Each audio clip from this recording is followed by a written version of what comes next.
औज़ुबिल्लाहिमिनश्शैतानिर्रजीम बिस्मिल्लाहिर्रहमानिर्रहीम। अस्सलाम वालेकुम, कैसे हैं आप सब? उम्मीद करता हूँ कि आप सब खैरियत से होंगे, ठीक होंगे। अच्छा आज का जो हमारा सेशन है वो डेटाबेस से ही रिलेटेड है, जो कि कल हमने बेसिक अंडरस्टैंडिंग ली थी हमने डेटाबेस की, और आज जो है हम लोग उसी डेटाबेस को थोड़ा सा और रिव्यू करेंगे।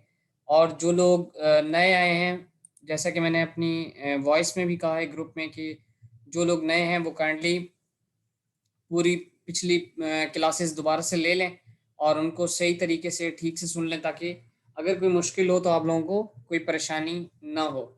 अच्छा, आज हम बगैर किसी का वेट किए, क्योंकि मैंने 9 बजे का टाइम दे चुका था, 9:03 हो चुके हैं, हम क्लास को स्टार्ट करते हैं। और मैं अपनी स्क्रीन को अगर आप लोगों के सामने शेयर करूं तो लेट मी 1 मिनट। ओहो,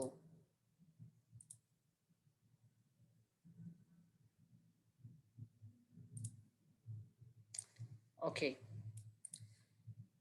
मैं यहाँ से सबसे पहले, मेरी स्क्रीन आ रही है आप लोगों को? जी आ रही है सर। ओके,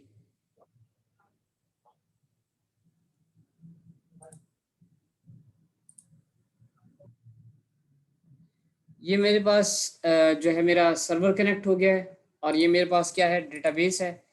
और ये मेरे पास सारे जो है वो डेटाबेसेस बने हुए हैं, जैसे लॉजिकॉस डीबी है, एफ आई पी डीबी है, सी डब्ल्यू डी एल है, और इसी तरह से बाकी ये सारे टिमोथी। और हम लोगों के पास जो कल हमने डेटाबेस बनाया था वो कौन सा था? वो था क्लास प्रैक्टिकल। ठीक है, क्लास प्रैक्टिकल के नाम से हमारे पास डेटाबेस था, और उसके अंदर हमने एक टेबल बनाया था जो कि टेबल स्टूडेंट्स के नाम से था। अब हम लोग क्या करेंगे कि हमने कल बेसिक बेसिक सी कुछ क्यूरीज स्टडी की थी, और आज जो है हमारा वो रिलेशन के ऊपर है कि हमने कल पढ़ लिया था कि प्राइमरी की क्या होती है। ठीक है, प्राइमरी की आप लोगों के पास क्या होती है, मैंने कल आप लोगों को डिटेल में बताया था। मैं अगर इसका राइट क्लिक करके, अच्छा ये देखेंगे, अगर हम लोगों ने अपने डेटाबेस के टेबल को कुछ एडिट करना हो, नई फील्ड्स ऐड करनी हो, तो हम उसके लिए क्या करते हैं, राइट क्लिक करते हैं टेबल के ऊपर और डिजाइन के ऊपर क्लिक कर देते हैं। तो मेरे पास जो है वो यहाँ पर ये खुल चुका है। अब ये देखें, इसके साथ ये की बनी हुई है, यानी चाबी बनी हुई है। तो इसका क्या मतलब है कि ये मेरे पास क्या है, प्राइमरी की है। प्राइमरी की का क्या मतलब होता है? सर वी डिड, समझ नहीं आई भाई जुल्फिकार हुसैन। अच्छा, हमारे पास क्या है, स्टूडेंट की आईडी है, नेम है और एज है। ठीक है, कि हमारे पास, ओह, आवाज नहीं आ रही, ये कैसे हो सकता है यार? बाकी सबके पास आवाज जा रही है, आपके पास क्यों नहीं आ रही यार? हेलो, आवाज आ रही है मेरी? जी यस आ सर, रही है सर, आ आ रही रही है। है आपको। बाकी हाँ फिर जी, हाँ जी, आप, आ रही है। जुल्फिकार आपके पास मसला होगा यार, आप सही कर लें इसको प्लीज। अच्छा, ये देखें कि हमारे पास ये स्टूडेंट की आईडी जो है ये प्राइमरी की के तौर पे है, और उसके बाद हमारे पास नेम एन वारचार, जो कि मैंने कहा था कि हमारे पास क्या होती है, स्ट्रिंग होती है, सही है। और इसी तरह हमारे पास एज, क्योंकि एज क्या होता है, नंबर होता है एक तरह से ना, कि मेरे पास एक तरह ये कह सकता हूँ कि मेरे पास एज क्या होगी, हमेशा मैं उसको नंबर में लिखता हूँ, यार मेरी एज कितनी है, 24 है। भाई फलां की कितनी है, तो मैं क्या कहता हूँ, नंबरिंग में हमेशा बात हो रही होती है, तो वो चीज हम हमेशा इंटीजर में लेते हैं, जो कि हमारे पास क्या हो, नंबर में हो। नेम क्या है हमारे पास, ये एन वार चार। एन वार चार का मतलब होता है हमारे पास स्ट्रिंग, यानी कोई वर्ड का आना। ठीक है, कोई कैरेक्टर्स का आना, हम उसके लिए क्या लेते हैं, एन वार चार लेते हैं। अब एन और वार और फिर चार, अब इसको थोड़ा सा स्टडी कर लें कि हम, ये वार चार का क्या मतलब है। चार का मतलब ये है करेक्टर। ठीक है, CHAR, करेक्टर कहते हैं। वार चार का मतलब क्या है, वार चार का मतलब ये है कि ये हमारे पास क्या होगा, वेरिएबल करेक्टर, यानी कुछ भी इसके अंदर हम डाल सकते हैं। यानी कि मैंने डाल दिया ABC23, तो अब 23 भी आ रहा है, ABC भी आ रहा है, तो ये क्या हुआ, वेरिएबल करेक्टर है, कुछ चेंज हो सकता है। अब एन वेरिएबल साथ में मतलब बहुत सारे। ठीक है, कितने, number of variable characters, n का मतलब नंबर ऑफ वेरिएबल करेक्टर्स। अच्छा, अब वो कितनी, यहाँ पे 50 रखा है मैंने। अब मिसाल के तौर पे 50 करेक्टर से ज्यादा आप नहीं लिख सकते, ये चीज एक याद रखिएगा जहन में, कि 50 करेक्टर से ज्यादा यहाँ नहीं लिख सकते। यानी कि ए से लेकर जेड तक मैंने लिखा, जितने अल्फाबेट हुए, फिर उसके बाद मैंने इतने वर्ड करेक्टर्स लिखे कि वो 50 हो गया, 50 से ज्यादा लिखूंगा तो मेरे पास यहाँ पे ये मुझे एरर दे देगा। ठीक है, अब जब ये एरर देगा तो मैं क्या कर सकता हूँ इसके लिए, मैंने इसके लिए एक और अपॉर्चुनिटी ये कर सकता हूँ। अब मिसाल के तौर पे आपने देखा होगा कि अक्सर वेबसाइट्स के ऊपर क्या होता है कि नेम होता है, उसके नीचे लिखा होता है डिस्क्रिप्शन। अब कभी कभी बाजुकात ऐसा भी होता है कि एड्रेस भी होता है, सही है। एड्रेस क्या होता है, अब मिसाल के तौर पे मेरे घर का एड्रेस मैं लिखता हूँ जी कुरंगी। अब कुरंगी लिखने से मुझे पता है कि मैंने सिर्फ कुरंगी लिखा है, लेकिन अगर कोई मुजतबा आ गया या कोई और दोस्त ऐसा आ गया कि उसके घर का एड्रेस बहुत बड़ा है और ये उसने जो है वो पंजाब का मोहल्ला, तहसील और फिर जिला और फिर पता नहीं क्या क्या वो सब कुछ ऐड करना है, तो अब मैं उसके लिए मुझे तो नहीं पता कि यार वो उसका एड्रेस कितना ज्यादा लंबा हो सकता है, तो वो क्या होता है बाज़ औक़ात के फिर वो एरर आ सकता है। उस एरर से बचने के लिए हम इसकी लेंथ जो होती है हम क्या कर देते हैं, इसकी लेंथ मैक्स कर देते हैं, यानी मैक्सिमम। मैक्सिमम हमारे पास क्या हो सकता है कि N varchar number of variable characters हमारे पास आ सकते हैं। ठीक है, तो हमारे पास क्या हुआ, अगर हमने इसे मैक्स कर दिया तो यानी बहुत सारे इसमें हमारे पास कैरेक्टर आ सकते हैं। अच्छा, अब हम बात करते हैं कि हमने एज भी ले ली, नंबर भी आ गया और ये चीजें आ गई। हमने डेटा गेट करना कल देख लिया था। अब प्राइमरी की और फॉरेन की, ये दो चीजें थोड़ा सा जहन में रखिएगा। प्राइमरी की और फॉरेन की में क्या डिफरेंस होता है।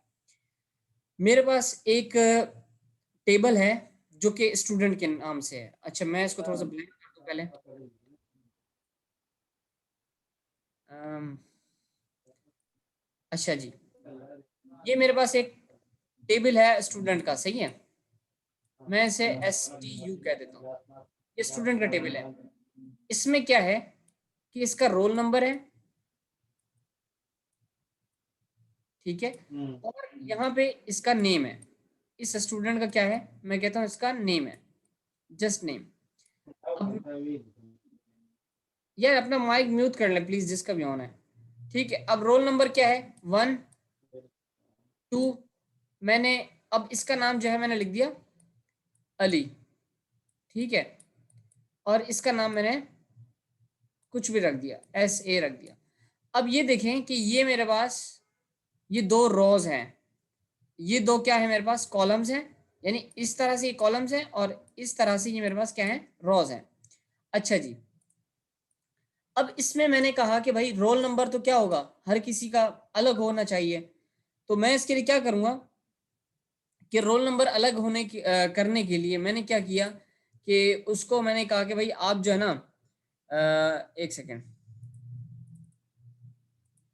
रोल नंबर मेरे पास अब या तो प्राइमरी की में मैं लूंगा अगर इसको मैंने यूनिक बनाना है, यानी कि मेरे पास अगर 1 है तो 1 दोबारा किसी का रोल नंबर नहीं होना चाहिए। ठीक है, अब मिसाल के तौर पे NIC की बात करूं, मैंने इस रोल नंबर को नहीं लिया, मैंने NIC ले लिया, एक और कॉलम मैंने NIC का ले लिया। अब अगर NIC का कॉलम लूंगा, ठीक है, मैंने कहा भाई NIC, ये NIC। अब इस NIC के अंदर भी दो दो रोज आ गए मेरे पास। अब इन दो रोज के अंदर मैंने NIC तो ले लिया, अब वो NIC में क्या कहता हूँ, उसको कहता हूँ कि ये मेरे पास क्या होगा, प्राइमरी की के तौर पे यूज होगा। सही है, अगर ये मेरा NIC प्राइमरी की के तौर पे यूज होगा तो इसका मतलब ये है कि इस जैसी जो डेटा पहली रॉ में आ चुका है वो दूसरी रॉ में नहीं आ सकता। अब किसी को यहां तक प्राइमरी की का कॉन्सेप्ट समझ ना आया हो तो मुझसे पूछ सकता है ड्यूरिंग क्लास राइट नाउ। किसी को कोई कंफ्यूजन। अच्छा जी, अब हम थोड़ा सा और आगे बढ़ते हैं कि ये थी हमारे पास प्राइमरी की। अब हमारे पास फॉरेन की क्या होगी, फॉरेन की होती है कि उस एक की का रिलेशन दूसरे टेबल के साथ एग्जिस्ट कर रहा हो।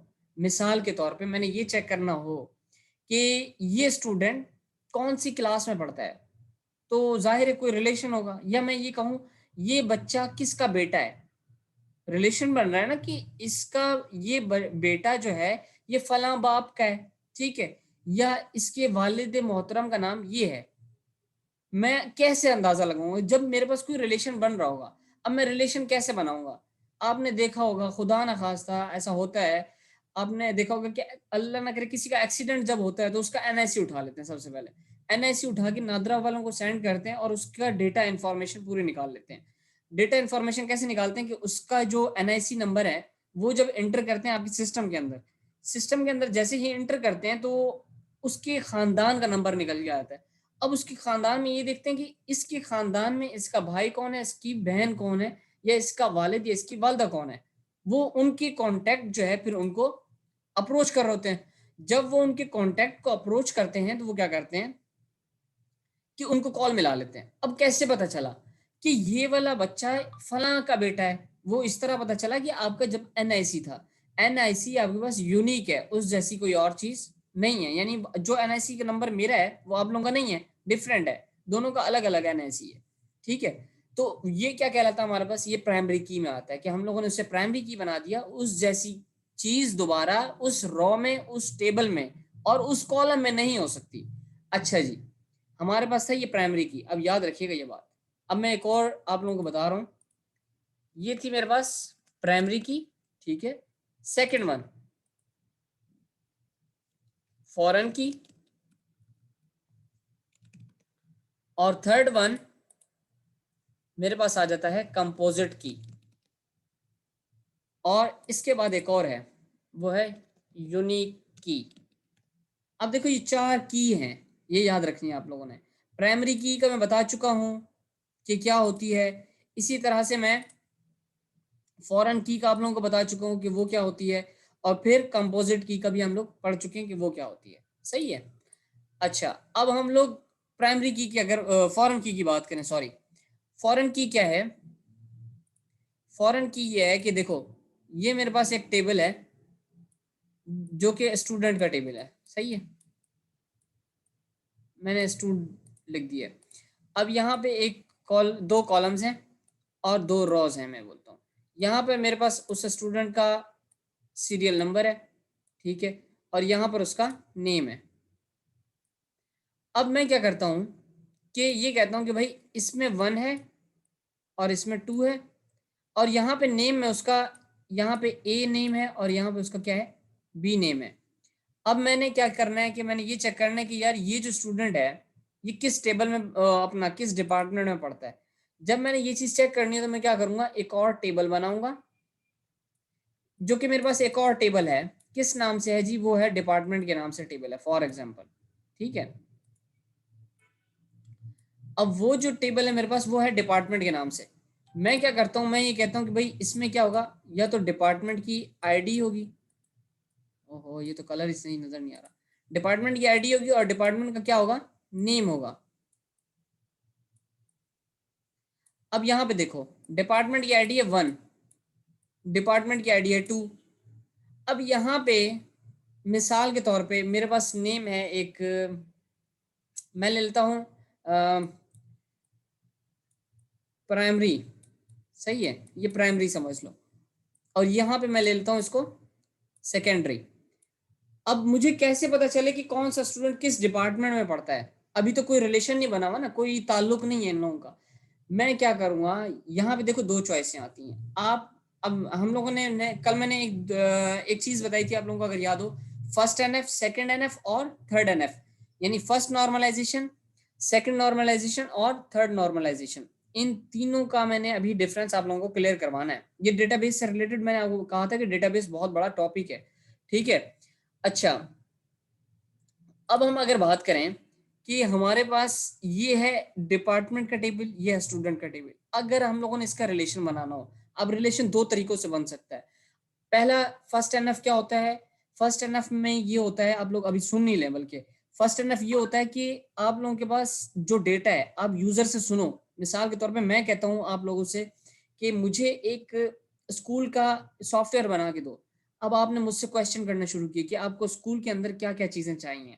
आपको स्कूल के अंदर डिपार्टमेंट चाहिए, आपको स्कूल के अंदर स्टूडेंट्स चाहिए, क्या आपके स्कूल के अंदर लाइब्रेरी होगी, क्या आपके स्कूल के अंदर जो है वो लैब्स होंगी, क्या आप स्टूडेंट्स को प्रैक्टिकल करवाएंगे, क्या आप फीस भी कलेक्ट करना चाहते हैं, क्या आपके स्कूल में वैन्स भी चलेंगी जो स्टूडेंट्स को छोड़ के आएंगे। अब देखो बहुत बड़ा डेटाबेस बनता जाएगा। अब आप लोगों ने अपने जहन से सोचना होगा कि क्या क्या, जस्ट उसने इंफॉर्मेशन प्रोवाइड करनी है यूजर ने, उसके अलावा वो आप लोगों को कुछ भी प्रोवाइड नहीं करेगा, ये याद रखिएगा।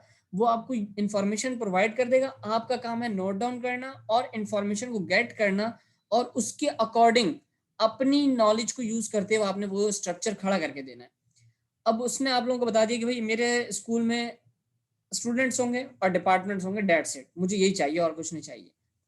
अब पहला काम क्या है? पहला काम यह है कि आप उनकी जो जो मॉड्यूल्स हैं, मॉड्यूल्स इसमें क्या है, अभी मैंने कहा कि स्टूडेंट और डिपार्टमेंट ये दो चीजें होंगी, तो आप इसका क्या मतलब हुआ कि दो मॉड्यूल्स हैं। कैसे दो मॉड्यूल हैं? एक डिपार्टमेंट का मॉड्यूल है, एक स्टूडेंट का मॉड्यूल है, सही है। आप लोग क्या करें, इसके टेबल बना लें। स्टूडेंट का टेबल आ गया, जो इन्फॉर्मेशन मिलती है लिखते जाएं इसके अंदर, सही है। डिपार्टमेंट का कॉन्टैक्ट नंबर भी लिख दिया, स्टूडेंट का कॉन्टैक्ट नंबर भी लिख दिया, और एक्सेट्रा एक्सेट्रा, सही है। अब आप लोगों ने एक डिपार्टमेंट का टेबल बना दिया, एक बना दिया स्टूडेंट का टेबल। अब आप लोगों ने इसको डिफरेंशिएट, ये हो गया फर्स्ट एनएफ। ये क्या हो गया आप लोगों के पास? फर्स्ट, अरे यार एक तो पता नहीं क्या क्लिक हो जाता है। ये हो गया आप लोगों के पास फर्स्ट एनएफ, यानी फर्स्ट नॉर्मलाइजेशन फॉर्म, सही है। अब हम बात करते हैं सेकंड एनएफ की। सेकंड एनएफ में क्या होता है? सेकंड एनएफ में ये होता है कि हमारा डेटा रिपीटिंग ना हो। डेटा रिपीटिंग से मुराद क्या है कि मिसाल के तौर पे, अब मैं यहाँ पे आप लोगों का भी थोड़ा सा दिमाग देखना चाहता हूँ कि कितना चलता है। अब मिसाल के तौर पे मैंने यहाँ से एक और कोई कलर ले लूँ ताकि कंफ्यूजन ना हो। अब ओहो क्लिक हो जाओ भाई। मैंने कहा कि ये मेरे पास एक टेबल है स्टूडेंट का, सही है, और यहाँ से था डिपार्टमेंट का टेबल था, ये स्टूडेंट का टेबल था। मैं क्या करता हूँ कि यहाँ से हर एक स्टूडेंट की आईडी उठा के ले जाता हूँ यहाँ पे। अब समझना इस बात को, मैं अलग टेबल नहीं बना रहा। मैं क्या कहता हूँ, यहाँ पे भाई स्टूडेंट की आईडी डाल दो, ठीक है। अब मेरे पास डिपार्टमेंट सिर्फ दो हैं। डिपार्टमेंट याद रखिएगा, मेरे पास सिर्फ दो डिपार्टमेंट है, प्राइमरी और सेकेंडरी। स्टूडेंट कौन कौन से हैं? मैंने कहा इसका स्टूडेंट का नंबर है 10, इसका 20। अब देखो प्राइमरी, डिपार्टमेंट नंबर 1 प्राइमरी, मैंने कहा जी 10 इसमें पड़ता है। अच्छा 2 के डिपार्टमेंट के अंदर कौन पड़ता है? मैंने कहा भाई वो 20 वाला पड़ता है। इसी तरह एक और स्टूडेंट था 30, फिर था 40। मैंने कहा भाई फिर से आ जाओ और इसके अंदर क्या करो, 3 के अंदर वही, फिर से मैंने ले लिया प्राइमरी, सही है। प्राइमरी दोबारा लिख रहा हूँ और फिर मैं कह रहा हूँ यार इसके अंदर जो है ना वो 30 डाल दो। अब देखो क्या हो रहा है, ये प्राइमरी फिर दोबारा प्राइमरी, मतलब डेटा आप लोगों का बढ़ता जा रहा है, रिपीटिंग हो रही है, डेटा रिपीट हो रहा है आप लोगों के पास। अब इसमें डेटा रिपीटिंग से बचने के दो तरीके हैं। अच्छा अब देखो ये यूजर या डेटाबेस वाला बंदा क्या करता है, डेटाबेस वाला बंदा ये गौर करता है कि अगर मेरे पास जितना ज्यादा डेटा होगा उतना कॉन्फ्लिक्ट होगा मेरा डेटा एग्जीक्यूट होने में। मिसाल के तौर पे मैंने कहा कि भाई मुझे तमाम डिपार्टमेंट के जितने स्टूडेंट्स हैं वो लेकर आ जाओ। अब वो तकरीबन आधा घंटा लगा देगा डिपार्टमेंट खाली गेट करने में। जो सिलेक्ट की कल हमने क्यूरी चलाई थी, वो जब हम सिलेक्ट की क्यूरी चलाएंगे तो वो सिलेक्ट की क्यूरी लाने में डेटा ही जो है वो हमारा आधा घंटा लग जाएगा। क्यों? क्योंकि वो डेटा रिपीट इतना हो रहा है कि उसको पता नहीं चल रहा है मैं कौन सा डेटा जो है वो लेकर आऊँ। अब आप लोग किस तरह बच सकते हैं इससे? ये देखें, मैं इसको करता हूँ रिमूव, क्योंकि ये थी बेवकूफ़ी कि हम लोग उसी रॉ के अंदर उसी टेबल के अंदर बना रहे हैं। अभी मेरे पास क्या है कि मेरे पास सिर्फ और सिर्फ यहाँ पे एक डिपार्टमेंट की आईडी है और डिपार्टमेंट का क्या है, नेम है, सही है। अब हम लोग क्या करते हैं कि यहाँ पे हमने कहा भाई एक और आप कॉलम लगा दो, इसके अंदर क्या करो,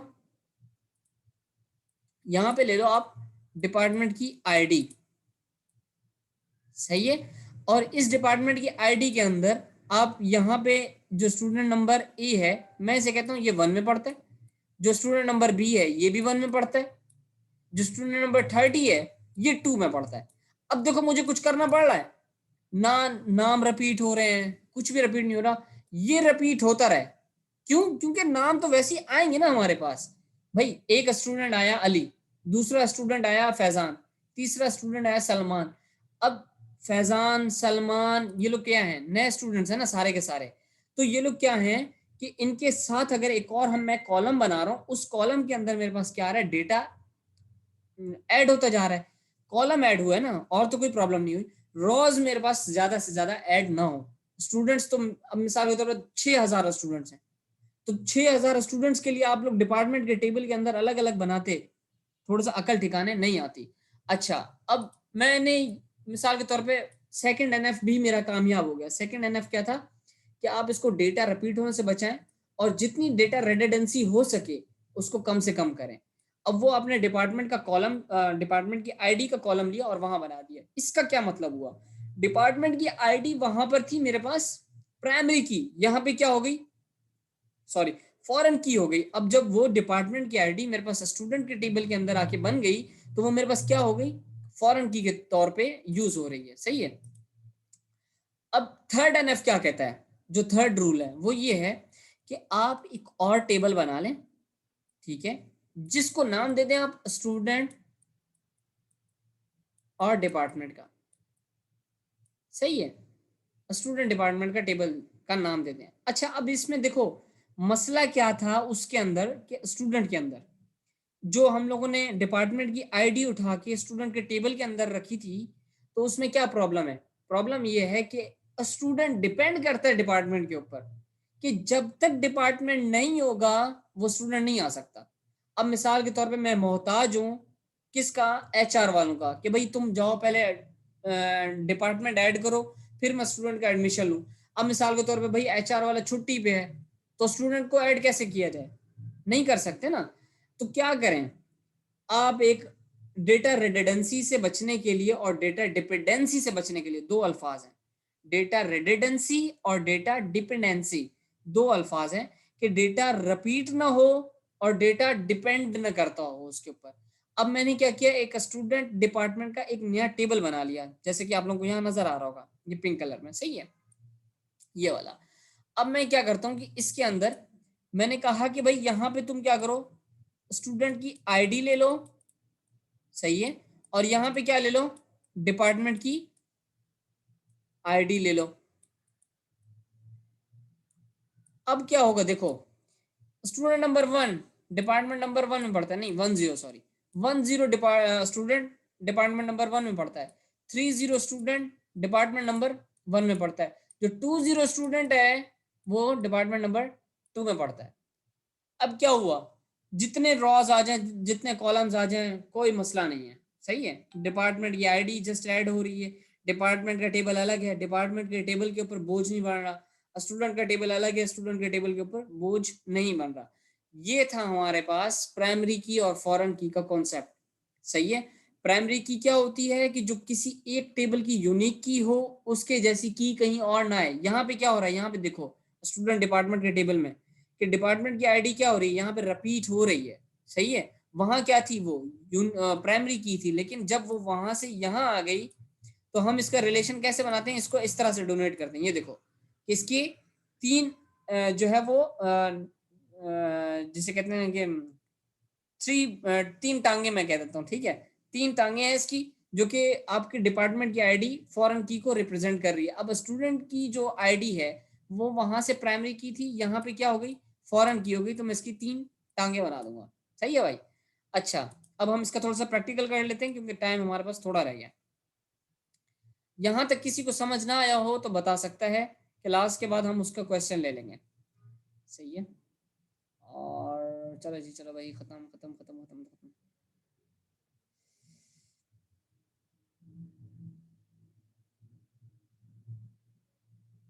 ये देखें इज्जत अली इतने अभी आ रहे हैं, सुबहान अल्लाह सुबहान अल्लाह, क्या कहने। हालांकि 9 बजे का टाइम दिया हुआ है फिर भी। अच्छा जी, अब हमारे पास हम प्रैक्टिकल में आते हैं। हमने कल सिलेक्ट की क्यूरी, इंसर्ट की, अपडेट की और डिलीट की, ये चार क्यूरीज कर ली थी। जिन लोगों ने ये क्यूरीज नहीं देखी नहीं करी वो जाएं और मेरा पुराना वाला लेक्चर लाजमी देख लें जो कल हमारा लेक्चर हुआ था। सही है।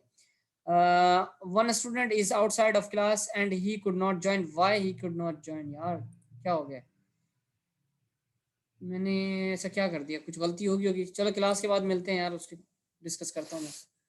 अच्छा, अब सॉरी कर सकते हैं, उसके बाद ये है कि अभी एक लेक्चर अपलोड कर दूंगा तो वहां से देख लेगा, अगर कोई प्रॉब्लम होगी तो मैं उसे दोबारा बाद में ले सकता हूँ। फिर हमारे पास ये टेबल था जी स्टूडेंट्स का, स्टूडेंट आईडी है, नेम है और एज है। आज हम लोगों ने एक और टेबल बनाना है जो कि टेबल का नाम होगा हमारे पास डिपार्टमेंट का टेबल। सही है, ये आज कैसे किया, जल्दी जल्दी कर रहा हूँ ताकि क्लास का टाइम आउट हो रहा है, दोबारा बता देता हूँ। टेबल्स के ऊपर राइट क्लिक करोगे, न्यू पे क्लिक करोगे और टेबल पे क्लिक करोगे तो ये इस तरह से आ जाएगा। सही है।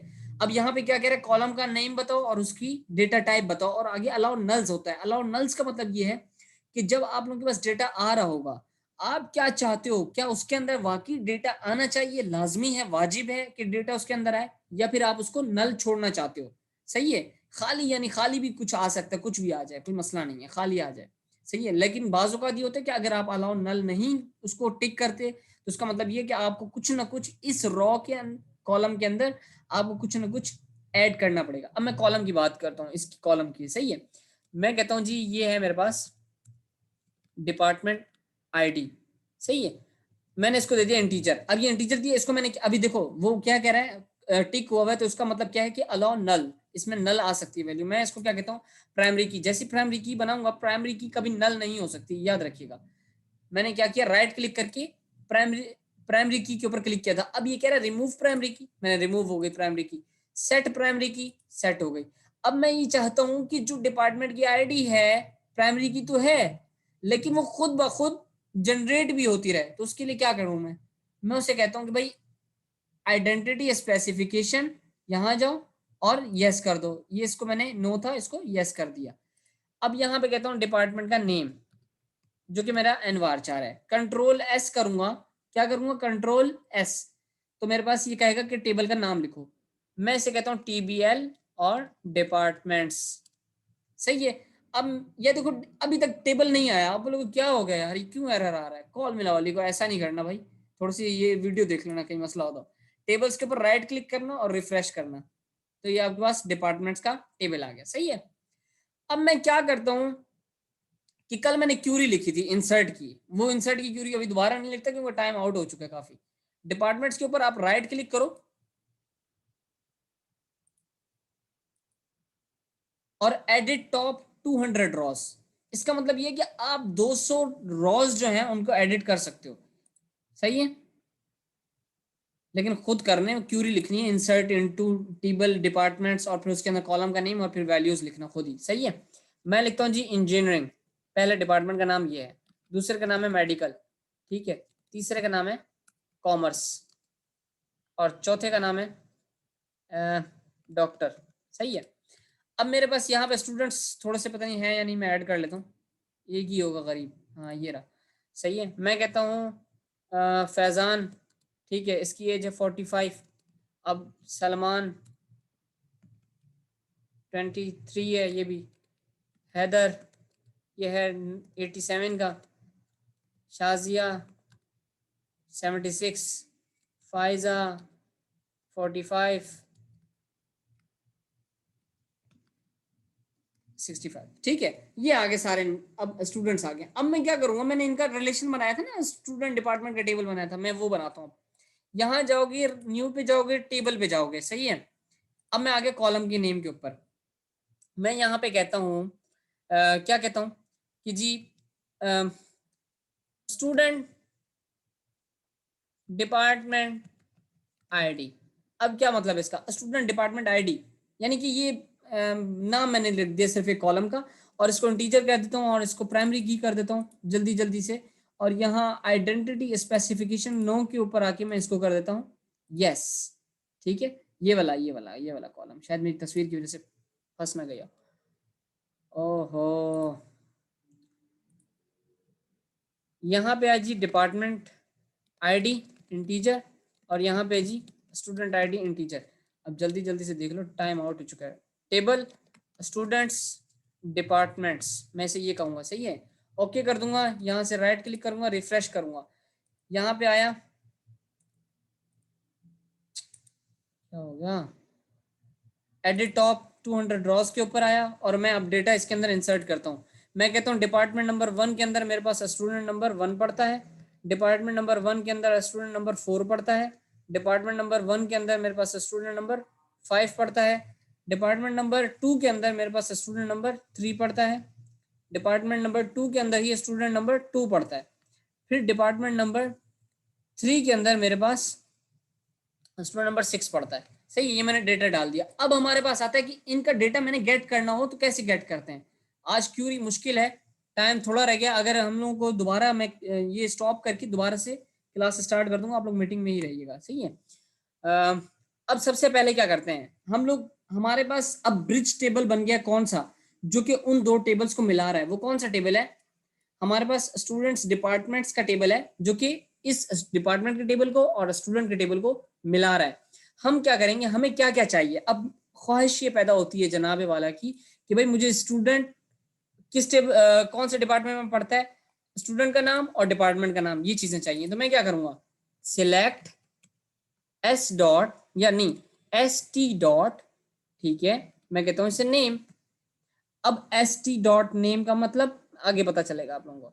मैं कहता हूं D E P dep dot name, ठीक है, फ्रॉम, कहां से, मैं कह रहा हूं कहां से सिलेक्ट करो, इसे क्या कह रहा हूं मैं इसे कह रहा हूं जो इस टेबल का नाम है, टेबल स्टूडेंट्स डिपार्टमेंट्स।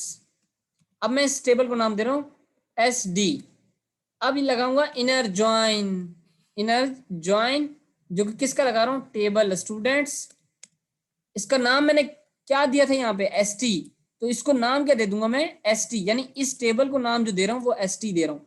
इसका मतलब यह है कि इस टेबल में से मुझे नाम ला दो, और अभी एक और आएगा फिर देखना, on S T dot student I D S D dot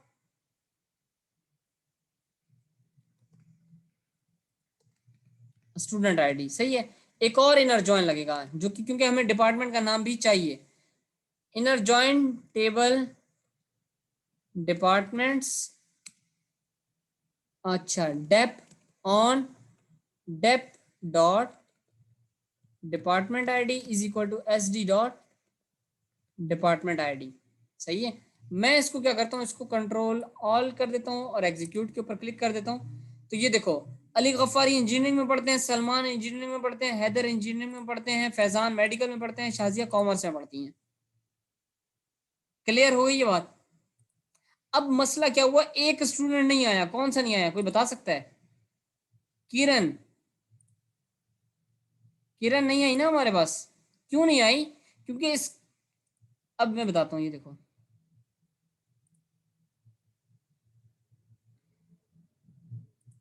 अब किरण की आईडी क्या है, स्टूडेंट आईडी, हमने ये देखना है। ओहो, एक तो सिलेक्ट ऑल फ्रॉम टीबीएल स्टूडेंट्स जब मैं करूंगा तो मैं यहां देखता हूं, ये देखो किरण की आईडी है 8, क्या 8 आईडी एग्जिस्ट करती है, 8 आईडी यहाँ पे स्टूडेंट की आईडी तो है नहीं ना, मतलब मैंने एंट्री ही नहीं करवाई उसकी, किसके अंदर, स्टूडेंट डिपार्टमेंट टेबल के अंदर मैंने एंट्री नहीं करवाई स्टूडेंट की, तो वो स्टूडेंट नहीं मुझे नजर आएगा। क्यों, क्योंकि वो ब्रिज टेबल बना हुआ है। ब्रिज का मतलब क्या है कि एक टेबल आपके पास स्टूडेंट का ये है और दूसरा डिपार्टमेंट का टेबल आप लोगों के पास ये है।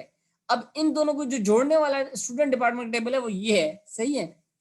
तो अब क्या हुआ कि ये जो इनर ज्वाइन है, ये क्यूरी याद रखिएगा, ये आप लोगों को बहुत हेल्प करनी है इसने, और हर जगह यूज होती है ये inner join table students, S T, S T का मतलब क्या है ये। अब एस टी में से मैंने कहा नेम ला दो, सही है, यानी स्टूडेंट्स के टेबल में से मुझे नाम चाहिए। अब मैंने कहा कि अगर ऑन, ऑन का मतलब क्या है, उस पर, सही है, किस पर, कि एस टी डॉट के अगर टेबल स्टूडेंट्स जो है उसके अंदर अगर स्टूडेंट की आईडी बराबर आ जाए किसके अंदर से, ये देखो टेबल स्टूडेंट्स डिपार्टमेंट के टेबल को मैंने नाम क्या दिया था, एस डी दिया था, कि अगर स्टूडेंट की आईडी बराबर आ जाए, कहां से, स्टूडेंट की आईडी, टेबल स्टूडेंट्स के टेबल में से जो स्टूडेंट की आईडी है वो अगर बराबर आ जाए, इसके अंदर अगर पड़ी हुई हो, मैच हो जाए, सही है, तो ला दो मुझे। अब अगर नेम भी चाहिए था डिपार्टमेंट का, उसके लिए मुझे अलग से इनर जॉइन लगाना पड़ा कि टेबल डिपार्टमेंट में से डिपार्टमेंट, मैंने इसको नाम दे दिया डेप ऑन, मैंने कहा किस पर लगाओ ज्वाइन, मैंने कहा डेप डॉट डिपार्टमेंट आईडी, कि डिपार्टमेंट की आईडी अगर पड़ी हुई हो, कहां पड़ी हुई हो, इस टेबल के अंदर। ये टेबल कौन सा है मेरे पास, जो कि ब्रिज टेबल है। ये है हमारी आज की क्लास, और इनर जॉइन के ऊपर हमारा ये था पूरा का पूरा रिव्यू। अब आज हमारा इनर जॉइन हो चुका है, कल मैं आप लोगों को दो जॉइंस और पढ़ाऊंगा, जो कि लेफ्ट जॉइन और राइट जॉइन, कि लेफ्ट जॉइन क्या करता है और राइट जॉइन क्या करता है। जब हमारा ये आई होप सो कि कल अगर सबको समझ आ जाता है, क्लियर हो जाता है, तो हम यहाँ कल अपनी डेटाबेस की क्लास को स्टॉप करेंगे और हम मूव कर जाएंगे डेस्कटॉप एप्लीकेशंस की डेवलपमेंट के ऊपर। अब अगर किसी का कोई क्वेश्चन है तो वो पूछ सकता है।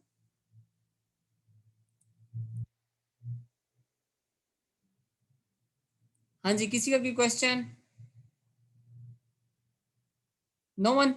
चलें फिर। यह है कि ये वाला अगर लेक्चर किसी को नहीं समझ आया तो मैं ये लेक्चर अपलोड कर दूंगा यूट्यूब के ऊपर। और दूसरा ये कि अपने पास ये एसक्यूएल सर्वर इंस्टॉल कर लें, या जिनको इंस्टॉलेशन में प्रॉब्लम हो रही है वो मुझसे बाद में कांटेक्ट कर सकते हैं। मैं उन्हें गाइड कर दूंगा कि आप लोग किस तरह से इसको इंस्टॉल करेंगे अपने सिस्टम में। और विजुअल स्टूडियो दूसरा ये वाला जो है आप लोगों ने अपने पास इंस्टॉल कर लेना है, विजुअल स्टूडियो और एमएस एसक्यूएल सर्वर। ठीक है, मैं यानी SQL server management studio. SQL का मतलब क्या है? Structured Curie language.